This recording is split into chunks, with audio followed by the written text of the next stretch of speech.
A ruthless manager cut salaries, tormenting staff. A deaf black homeless woman started cleaning, but her hidden skills held a shocking surprise. Welcome to Narrative Nest, where heartwarming tales, thrilling revenge stories, and gripping betrayals await for you. It hadn't been long since Lucas became the manager at the restaurant, but he immediately decided to break the way of things there. The first thing he did was cut the salaries, of course, bypassing his own. As greedy and ruthless as he was, he cut the salaries of almost all of the staff. Many submitted their resignation letters almost the same day. Those who remained didn't mind quitting either, but the lack of other immediate options forced them to endure the antics of the tyrant. Almost half of the staff was now gone. Lucas explained that some of the positions were useless and repetitive. Those who stayed ended up getting twice as much workload. As a result, they had to stay up late sometimes. His antics reached even the janitor lady, who wasn't getting paid much to begin with, so even she quit her job. The biggest problem was finding a replacement for her for pennies. No one wanted to mop the floors all day and rub the door handles till they shined. The HR manager, MS, Collins, tried every day to convince Lucas to add at least a little to the salary of the janitor, saying that for that kind of pay, they would never find an employee. Every morning during the staff meeting, all Lucas did was complain about how dirty and dusty it was in the whole restaurant. The restaurant was indeed getting pretty dirty by this time. During one of these morning meetings, Lucas complained about every single thing that was going on in the restaurant. Everybody was dumbfounded because this branch of the company was functioning perfectly fine. After going over the weekly reports, Lucas turned his attention to the problem of the janitor position. "If you don't find a janitor soon, I'll have to include cleaning in your direct duties," he almost shouted to the HR manager. She was ready to run anywhere from this tyrant, but she knew that at her age it was not so easy to find a job. Therefore, every time Lucas brought this up, she just silently listened to his unreasonable approaches and demands, washing it all down later in her office with anti-anxiety pills. At the next such morning meeting, the manager once again expressed his dissatisfaction with MS. Collins' work, saying that the janitor had still not been found. "Is it really that difficult to find a cleaner? I mean, we're so successful that anybody would be willing to work in a stable company," Lucas said angrily, slowly approaching the window. At some point, he silently froze and just stayed there staring out the window. His gaze seemed to focus on something in the distance. At the garbage cans, a very poorly dressed black woman was neatly stacking cardboard boxes. Lucas started smiling slyly. He turned to MS, Collins, and said, "So you're saying no one wants to join our company for that pay, huh? Watch and learn, rookies." He opened the window wide since it was pretty warm outside. "Hey, come in for a minute." "I got an offer you might want to hear," Lucas shouted, but the woman did not stop her work even for a second and just continued to fold the cardboards. The boss was surprised, but he was not going to back down. There was even some excitement in his eyes. "Hey, you need some cash.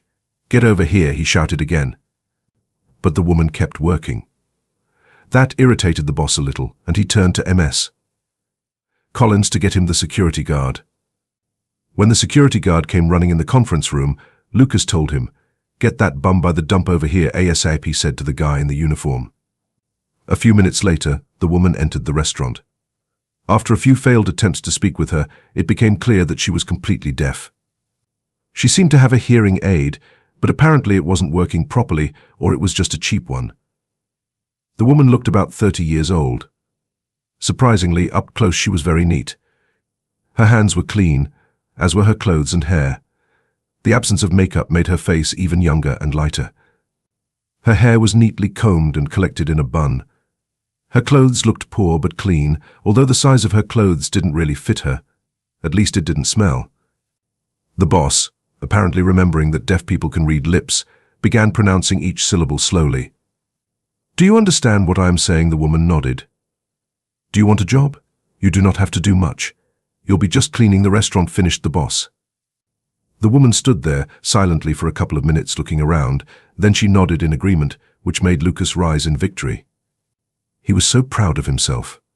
He turned to MS Collins, who was quietly watching what was happening. "Can't find a cleaning lady? Perhaps you just forgot how to hire people. Well, here's a lesson for you. That worthless piece of crap was ready even for a smaller salary, by the way. Before you announce it to her, think about cutting it down a little bit, maybe." But when he saw Ms. Collins' look, he realized he was pushing it down too much, and even the homeless woman would run away for that kind of pay. So he dropped the idea. The deaf woman started working. Her name was Zoe, and she always came to the restaurant on time, sometimes even long before they started a working day. She diligently washed, cleaned, and wiped everything that she came across. In just a week, the restaurant was unrecognizable. But that did not improve the team's attitude towards the deaf colleague, who was often the target of cruel and teasing jokes. The colleagues would make fun of her behind her back and laugh so hard, knowing that she couldn't hear them. The woman's hearing aid was of low quality and old, yet she could still hear some of the nasty things people told about her and her work. Despite the constant harassment, she had been through a lot in life and was able to maintain her composure.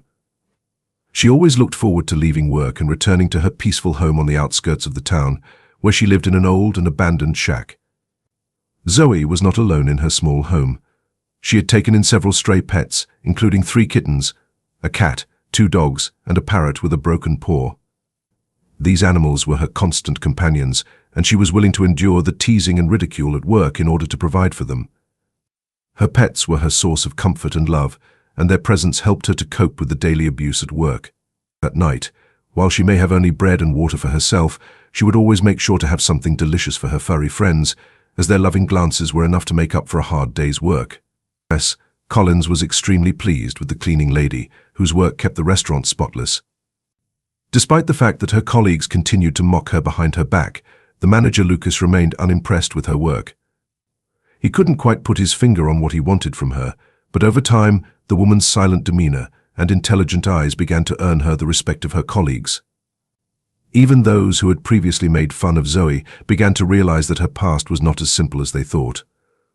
Despite being a beggar, she was well-spoken and literate. Her speech was brief but insightful. Her colleagues were often taken aback by her clever and thought-provoking remarks, giving the impression that she had a deep understanding of many things but just chose not to reveal it. It became clear to them that her current situation was not a reflection of her intelligence or abilities. One afternoon, while she was cleaning, she noticed a new employee, Emily, who had joined recently. Emily had been friendly to Zoe, always greeting her with a warm smile. Seeing Zoe struggle with her hearing aid, Emily approached her and said, "Hey Zoe, I have an extra hearing aid at home. It's much better than the one you're using. I can bring it for you tomorrow if you'd like." Zoe was taken aback by the offer. She nodded, feeling a warmth she hadn't felt in a long time. True to her word, Emily brought the hearing aid the next day, and Zoe was overwhelmed with gratitude. This act of kindness marked the beginning of a quiet but significant change in the restaurant dynamics. The restaurant atmosphere had become tense and stressful, with Lucas the boss displaying aggressive behavior every morning during the meetings. He seemed to blame others for the company's poor performance, which had begun to decline dramatically. As a result of this decline, the boss, who had become increasingly bitter, began to let go of employees on a regular basis, often firing multiple people at once. This only added to the negative atmosphere and uncertainty among the remaining employees. Rumors were circulating among the co-workers that Lucas the boss would soon be the only one left in the restaurant. The company's owner and CEO, Oliver, had begun visiting more frequently, likely due to the branch's sudden decline in profits. However, Lucas would use this as an opportunity to intimidate and pressure the employees to create a positive image for Oliver during his visits. Despite Lucas's efforts, Oliver, who had built the company from the ground up, was not going to let it fail and would take action to turn things around. After several visits to what was once one of his successful branches, Oliver noticed that while the restaurant appeared to be functioning well on the surface, there was a sense of unease among the employees. After another visit, Oliver announced that the company was undergoing a thorough cleaning process and that all employees, including the manager, would be given a paid day off. Anyone who refused would still be paid. While everyone was away, Oliver had installed hidden cameras throughout the restaurant, which were connected to his personal computer. He wanted to uncover the truth about what was really happening in the restaurant and take action to salvage the business he had built through hard work. Oliver dedicated himself to monitoring the restaurant every day from the time it opened until it closed. He meticulously gathered information and evidence to understand the reasons behind the branch's decline. One day, during a meeting, Oliver was presented with an incredibly delicious meal that caught him off guard. He quickly tasted the food and looked up at Lucas in surprise. "What is this?" Oliver asked Lucas, holding up a forkful of the meal. "Who prepared it?" Lucas realized that Oliver was intrigued by the food and modestly lowered his gaze, replying, "I worked very hard on it, sir. I didn't sleep for several nights. I really hope you like it." The first thing that struck Oliver as odd was the exquisite presentation and taste of the dish. He had tasted multiple meals prepared by Lucas, so he was familiar with his culinary skills. His further investigation gave him more clues that Lucas's mind was as convoluted and erratic as his management style. Oliver viewed the recorded videos and was shocked to discover that the cleaning lady had spent a significant amount of time in the kitchen late into the night. She was completely focused and engrossed in her work, not even keeping track of the time. She was also able to create complex dishes so easily, as if she had been doing it for years. Oliver was upset that he had overlooked so many things at his branch. The next morning, Lucas was summoned to Oliver's office. He came rushing in, but as soon as he saw the expression on Oliver's face, he suddenly stopped. He stood there, looking down on the ground as Oliver scolded him. Everyone in the restaurant was too afraid to speak or move, fearing the boss's wrath. "Do you realize that your deceit and deception nearly destroyed the branch?" Oliver started furiously. "I am just astounded at the number of high-class employees I've lost due to your arrogant behavior. You fired all of the best workers that I've been working hard to handpick for so long." "But Oliver, let me explain." "I don't need your explanation. I was like, okay, I guess Lucas is probably testing some kind of technique, but when you attempted to take credit for someone else's work, that was the last straw." Oliver calmed down, sighed, and said, "You have 10 minutes to get your stuff and leave." The once confident manager suddenly appeared defeated and lost color in his face as he made his way towards the exit. At that moment, he heard Oliver ask his secretary to bring in the cleaning lady, a young woman named Zoe, who was deaf. As soon as Zoe silently entered the office, Oliver gestured for her to sit down. "Please take a seat. I want to know more about you.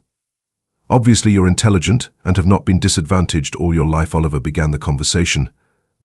The woman, a bit confused, confirmed that this was the case. As she started speaking, Oliver realized that despite her deafness, she was not dim-witted. She looked out the window as she spoke softly and began to share her story. Zoe grew up in a very poor family, but from a young age, she had a love for learning new things. Despite the difficult circumstances of her household, where her parents would drink heavily and engage in drunken fights at night, she worked hard on her studies. From the 3rd grade until she graduated, she would seek refuge in an abandoned house near her apartment and would study there on the days her parents were drinking. In the morning, she would slip back home quietly to grab her clothes and backpack while her family was still asleep and would rush to school. Despite the challenging circumstances, Zoe managed to excel in her studies and had no difficulties getting accepted into a business school.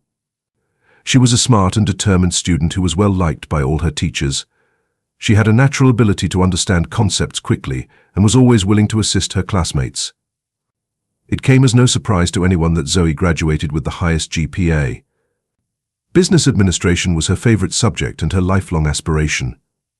It was there where she first met her first love, Kevin, who was a year older. As soon as they saw each other in the university's east hallway, they knew they had fallen in love. However, Kevin's wealthy family disapproved of their relationship, particularly the idea of their son marrying a smart but financially challenged woman.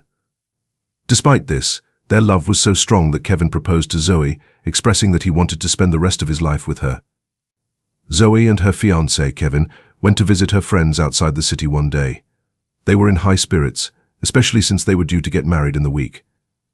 They were getting close to their friend's country house, where everyone was already waiting for them, when a dense fog descended suddenly. Everything around them was white and hazy. They didn't even realize when the headlights of an oncoming car shone right into their windshield. There was a terrible screech of brakes and a crash. When Zoe regained consciousness, she was already in an ambulance. The first thing Zoe asked about was her fiancé's well-being. She fainted upon learning that he had passed away. When she woke up in the hospital room, Zoe immediately realized that something had changed in her life. From that moment on, she became deaf. The doctors were unable to explain the sudden loss of hearing and attributed it to stress. Despite her hearing loss and difficult mental state, she pleaded with the doctors to allow her to attend her lover's funeral, but she was denied even the chance to visit his grave. Kevin's parents blamed her for the accident and claimed that if it weren't for her and her broke friends, she wouldn't have gone to the country house. In the end, almost launching at her with her fists, Kevin's mother literally hissed, "I will make your life miserable. You can only get a job as a janitor at best. You will cry, regretting that you ruined my son." The only thing that the poor woman regretted at that moment was that she didn't die instead of Kevin. After all, no one needed her anyway. Her mum changed roommates like gloves and soon managed to burn down their house when she was having drinking sprees with another one of them. Her life was full of no air. No job, no home, no love, and now no hearing. It was impossible to get a job. No one was interested in a deaf, fragile beggar. In the beginning, she taught herself how to read lips. After some time, she managed to earn a bit of extra money by cleaning at the local market. She spent that money on a cheap hearing aid. It didn't restore her hearing completely, but it allowed her to hear some words. From then on, she started to just wander around. She found a small shed where she could take shelter. Despite her difficult circumstances, she never complained about her life because she had already seen so much unfairness. She was content with her beloved pets, who were her closest companions. The only problem was that when the weather turned cold, her pets would freeze since the room in the abandoned house was not heated. Even at that moment, she was worried about her pets' well-being. Oliver sat there quietly listening to her sad story. At the end of the story, she remembered the tragic accident involving Kevin. He knew his rich parents and was saddened by what happened. That same day, he offered Zoe, a highly qualified business graduate, to become the new executive director of the branch. When she agreed, he was very satisfied with the decision. The branch improved rapidly. Oliver visited the branch frequently. Sometimes he was even seen picking up Zoe from work. At some point, everyone knew they were dating, and eventually the news of their marriage became known to everyone. Oliver made her a perfect gift. One day, he dropped by the branch after lunch. He knocked on Zoe's office, and when he entered, he saw that she was all consumed as usual. "Honey, take a break, will ya?" I got you something. In his hands was a certificate making her the owner of an animal shelter where all her pets were residing. As she settled into her new home with her husband, she would not have the time to take care of them in the foreseeable future. On top of everything, she was excitedly preparing for the arrival of a baby boy. When Oliver heard the news, he was overjoyed. There's one more miracle that happened in Zoe's life that even doctors couldn't explain. Her hearing suddenly returned as if it was never gone, making her fully functional. The large and spacious house of the businessman was now filled with the warmth and comfort of a home. Did you enjoy the story? Share your thoughts in the comments below and let us know what you think. Don't forget to subscribe for more heartwarming tales, thrilling revenge stories, and gripping betrayals.